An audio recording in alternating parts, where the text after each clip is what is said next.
السلام علیکم ورحمۃ اللہ وبرکاتہ۔ الحمد للہ وحدہ والصلاة والسلام علی من لا نبی بعد اما بعد۔ معزز سامعین، گرامر کے اندر یہ لیسن نمبر ہمارا 22 ہے، 22 نمبر ہے ہمارا۔ لیکچر نمبر یہ 22 ہے، لیکچر نمبر اور لیسن نمبر 17 ہے۔ سبق جو ہے لیسن نمبر گرامر کے اندر 17 اور لیکچر نمبر 22 ہے گرامر کے اندر۔ اور آج کی ہماری جو موضوع ہے اس گرامر کے اندر، اسم غیر متمکن، یعنی مراد اس سے ضمیر ہے، پروناؤن۔ اسم غیر متمکن کی 8 قسمیں ہیں، ہم ایک ایک قسم پہ جو ہے وہ بات کریں گے۔ پہلی قسم جو ہے مضمرات یعنی ضمائر، اسماء اشارات ھذا اور تلکا، اسماء موصولہ الذی اللتی، اسماء افعال، اسماء اصوات یعنی آوازیں جیسے گدھے کی آواز، گھوڑے کی آواز، افعال جو اسماء افعال جو فعل تو نہیں ہے، اسم ہے لیکن معنی فعل کا ہے، اصوات، اسماء ظروف جو تحت فوق یہ وہ جو ہیں یہ ظروف ہیں، آگے پیچھے اور اوپر نیچے یہ اسماء ظروف ہیں، یہ بھی آگے بات آئے گی۔ اسماء کنایات جو صریح اسم نہیں ہے لیکن وہ کنایا ہے کسی معنی کے اندر، یہ بھی آگے آئے گی۔ مرکب بنائی، اس پہ بات ہو چکی ہے پہلے، تو ایک ایک کر کے ان پہ ہم اسم غیر متمکن کی بحث میں جو ہے بات کرتے ہیں۔ سب سے پہلے ضمائر مضمرات۔ عام طور پر گفتگو میں متکلم اپنا نام لے کر بات نہیں کرتا، یعنی اگر زید کسی سے بات کر رہا ہے تو اپنے کسی کام کا ذکر کرتے وقت یہ نہیں کہتا کہ زید نے فلاں کام کیا، بلکہ کہتا ہے کہ میں نے فلاں کام کیا۔ اسی طرح مخاطب کا نام نہیں لیا جاتا بلکہ کہا جاتا ہے کہ آپ نے، تو نے فلاں کام کیا۔ اور کسی ایسے شخص کے بارے میں گفتگو ہو رہی ہو جو غائب ہو تو ایک بار اس کا نام آ جائے تو بار بار اس کا نام نہیں لیا جاتا، بلکہ ایسے الفاظ استعمال کیے جاتے ہیں جن سے واضح طور پر وہی شخص مراد ہوتا ہے۔ مثلا زید نے جمعرات کے دن غیر حاضری کی، جب اس سے غائب ہونے کا سبب پوچھا تو وہ خاموش رہا، تو دیکھیں اب وہ خاموش رہا۔ اس جملے میں لفظ اس اور وہ کا ذکر کافی ہے، زید کا نام دہرانے کی ضرورت نہیں۔ لہذا ضمیر کی تعریف یوں کریں گے کہ ضمیر وہ اسم معرفہ ہے جو متکلم، مخاطب یا ایسے غائب کے لیے وضع کے لیے استعمال کیا جائے جس کا تذکرہ پہلے لفظاً، حکماً یا معناً گزر چکا ہو۔ جیسے زید کا پہلے ذکر ہو چکا ہے اور بعد میں وہ یا اس کا، اس ہم اردو میں استعمال کرتے ہیں، تو عربی میں جو ضمائر ہیں ہوا اور ہیا یہ اس کے معنی میں استعمال ہوتی ہیں۔ چونکہ اسم ضمیر اسم ظاہر، علم وغیرہ کا قائم مقام اور نائب ہوتا ہے، پروناؤن جو ہے، لہذا اسم ظاہر کے بغیر ضمیر کی مستقل حیثیت نہیں ہوتی، بلکہ ضمیر کے لیے کسی اسم ظاہر کا ہونا ضروری ہے جس کی طرف ضمیر کو منسوب کیا جا سکے، مثلا لفظاً، حکماً یا معناً۔ اسم ظاہر لفظاً، حکماً یا معناً، یہ آگے آپ کو اس کی جو ہے تفصیل ملے گی کہ لفظی طور پہ ذکر ہو یا حکماً ذکر ہو یا اس کا معنی جو ہے وہ ذکر ہو، یا معناً اسم ظاہر کا ذکر کیے بغیر کہا جائے۔ اس نے کہا تو اس جملے کا کوئی معنی نہیں، اس نے کہا یعنی اگر پہلے ذکر نہ ہو اسم ظاہر کا تو اس کا کوئی معنی نہیں، کس نے کہا کوئی پتہ نہیں۔ البتہ اگر پہلے زید کا ذکر ہو جائے تو پھر یہ جملہ حیثیت رکھتا ہے۔ اردو زبان میں ضمائر عربی کی نسبت کم ہے، اردو زبان میں جو ضمائر ہیں، پروناؤن ہیں، وہ عربی کی نسبت کم ہے، کیونکہ عربی میں ضمائر کی تعداد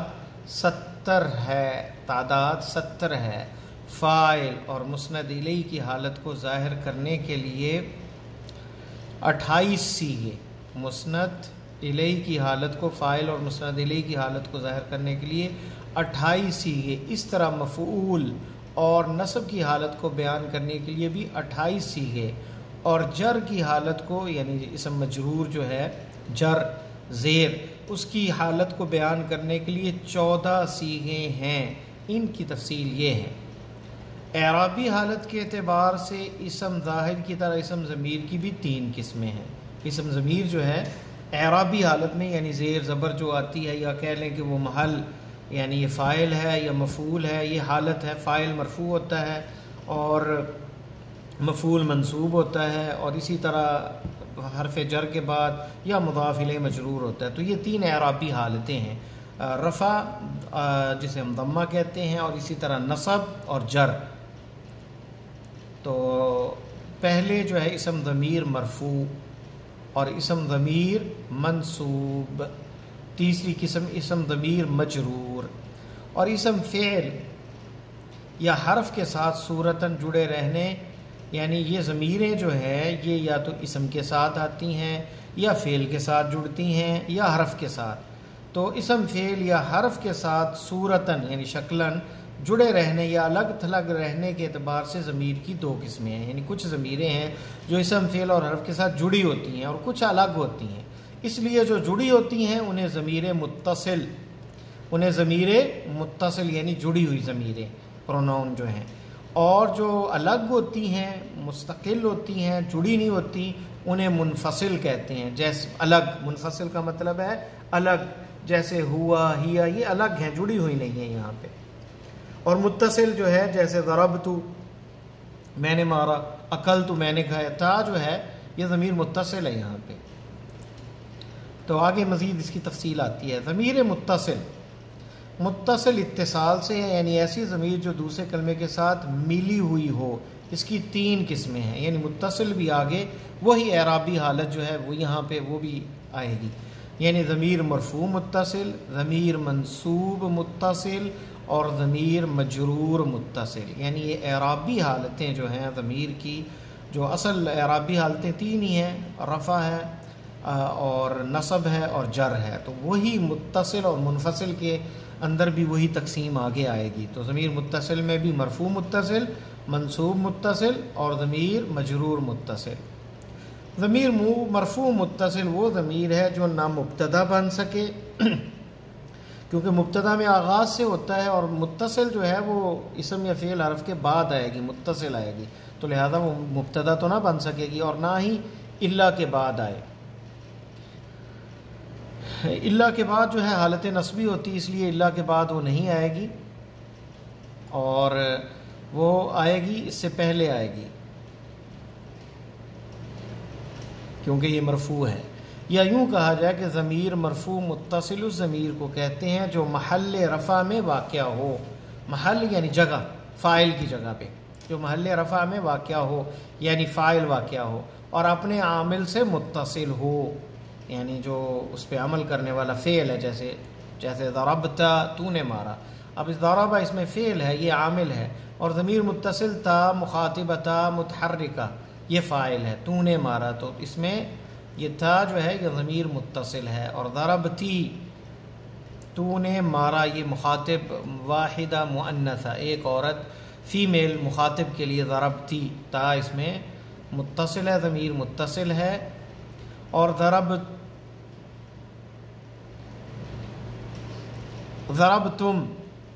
یہ اکٹھا لکھا گیا لفظ، اصل تھا ضربتم جمع کے لیے، تم سب نے مارا، ضربتم اس میں تم جو ہے وہ جمع مخاطب کے لیے ہے ضربتم، اور اس میں دیکھیں تا فتحہ کے ساتھ ضربتا، ضربتی، ضربتو، یہ یہاں پہ ضربتو ہے، ضربتم نہیں، ضربتو یعنی متکلم ہے، متکلم کا صیغہ ہے، ضربتم نہیں بلکہ مفرد متکلم کا صیغہ ہے ضربتو، یہ میم یہ میں ہے، ضربتو میں، یہ اکٹھا لکھا گیا لفظ، تو ضربتو اس میں میں، تا، تی اور تو یہ تا متحرکہ، اور اسی طرح ضربا دو نے مارا، یہ تثنیہ ہے، یضربان فعل مضارع کے اندر دو نے مارا، دو مارتے ہیں، اس میں الف، اور ضربو واو یہ جمع فعل ماضی کے اندر تمام نے مارا،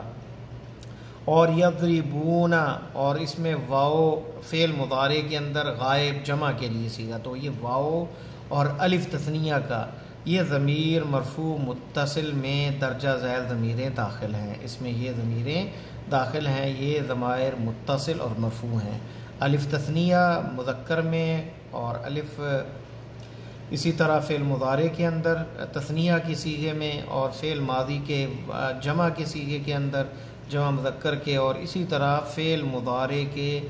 جمع غائب کے صیغے میں یضربون، واو جو ہے یہ ضمیریں مرفوع ہیں۔ نمبر 1 تائے فاعل جیسے ضربتا، ضربتی، ضربتو، یہ 3 ہے، مخاطب مذکر، مخاطب مؤنث اور متکلم۔ اور ضربتما تثنیہ، ضربتم یہ جمع، اور ضربتن یہ جمع مخاطب فیمیل، نساء عورتیں، یعنی ضربتم مذکر مخاطب اور ضربتن مؤنث مخاطب، جمع مؤنث مخاطب اور جمع مذکر مخاطب۔ کتنے صیغے ہو گئے دیکھیں، 1 2 3 4 5 اور 6 صیغے جو ہیں، اس میں یہ تا فاعل اور یہ سب فاعل کے مرفوع ضمیر متصل مرفوع ہے۔ اسی طرح دوسرے نا، جیسے ضربنا، ہم نے مارا، اس میں جمع متکلم کا صیغہ، ہم سب نے مارا، یعنی ضربنا، تو فعل ماضی کے ساتھ ضربنا، نون الف نا جو ہے یہ ضمیر متصل، یہ بھی مرفوع ہے۔ اسی طرح تثنیہ مذکر اور تثنیہ مؤنث کا الف، جیسے ضربا فعل ماضی کے ساتھ، 2 مردوں نے مارا، ضربتا 2 عورتوں نے مارا، اس میں الف، یہ الف تثنیہ اور الف تثنیہ مذکر اور الف تثنیہ مؤنث کا جو صیغہ ہے یہ بھی ضمیر متصل فاعل ہے۔ یضربان فعل مضارع کا تثنیہ کا صیغہ مذکر کا، اور تضربان، اور اس میں فعل مخاطب، اور اس میں فعل مضارع اور تثنیہ مؤنث کا صیغہ، اس میں الف نون جو آخر میں یہ الف آیا، تضربان، تو یہ بھی ضمیر متصل فاعل ہے۔ اضربا فعل امر کے اندر، آرڈر کے اندر مخاطب دو کو مخاطب ہے، اضربا تم دونوں مارو، تو یہ الف جو ہے تثنیہ کا، تو یہ بھی ضمیر مرفوع متصل ہے، یہ ضمیر مرفوع متصل ہے۔ جمع کی واو جیسے ضربو، یضربون، تضربون، اضربو، ضربو فعل ماضی جمع کا صیغہ، ان سب نے مارا، یضربون وہ سب مارتے ہیں، فعل مضارع جمع مذکر کا صیغہ یضربون واو، اور تضربون فعل مضارع مخاطب جمع کا صیغہ، تم سب مارتے ہو، تو یہ واو جمع، اس میں یہ بھی ضمیر متصل مرفوع ہے۔ اور اضربو فعل امر ہے اور جمع مخاطب ہے، مذکر مخاطب، اضربو تم سب مارو، تو یہ واو جمع، یہ بھی ضمیر متصل مرفوع ہے یہاں پہ۔ اسی طرح یا مخاطبہ جیسے تضربین تم ایک عورت مارتی ہو،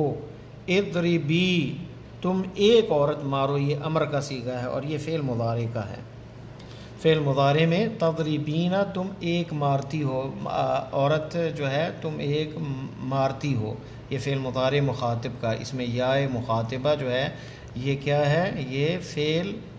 ضمیر متصل فاعل ہے۔ اضربی تم ایک مارو فعل امر کے اندر جو ہے یا ہے، اس میں یہ یا مخاطبہ جو ہے یہ ضمیر متصل فاعل ہے۔ اسی طرح نون النسوہ جیسے ضربنا فعل ماضی کے اندر جمع مؤنث تم سب نے مارا، یضربنا تم سب مارتی ہو، یضربنا وہ سب مارتی ہیں، یضربنا فعل مضارع جمع مؤنث کا صیغہ غائب کا، اور یہ بھی غائب کا، اور تضربنا اس میں نون نسوہ ہے، مخاطب کا صیغہ، تم سب مارتی ہو، تضربنا، تو یہ بھی فاعل ہے، ضمیر متصل فاعل مرفوع۔ اضربنا اضربنا جمع مؤنث مخاطب فعل امر کے ساتھ کہ تم سب مارتی ہو، اضربنا نون نسوہ کا، یہ نون نسوہ جمع مؤنث کا مخاطب کا یہ صیغہ جو ہے یہاں پہ ضمیر یہ متصل بھی ہے، جڑی ہوئی بھی ہے اور فاعل بھی ہے۔ تو یہ میرا خیال ہے آج یہاں تک ہم رکتے ہیں، آگے جو ہے مزید یہ کیونکہ اہم سبق ہے تو اب یہاں تک یاد رکھیں اس کو، اور مزید آگے جو ہے ہم ضمیر مرفوع متصل بارز ظاہر ہوتی ہے اور کبھی چھپی ہوئی ہوتی ہے، یہ ہم اگلے لیسن میں پڑھیں گے۔ تو یہ دیکھ لیں آج ہم نے ضمیر مرفوع متصل فاعل پڑھی ہے اور اس کے یہ 6 مختلف جو ہے وہ قسمیں ہیں، جس میں تائے فاعل اور نہ جمع متکلم کا صیغہ ہے، تثنیہ کا صیغہ الف ہے، اور جمع واو ہے، اور یا مخاطبہ ہے، اور نون نسوہ ہے۔ تو یہ 6 صیغے مختلف جگہ استعمال ہوتے ہیں۔ تو یہ ضمیر فاعل مرفوع متصل ہے۔ اللہ تعالی ہمارے لیے دنیا آخرت آسان فرمائے۔ واللہ تعالی عالم۔ السلام علیکم ورحمۃ اللہ وبرکاتہ۔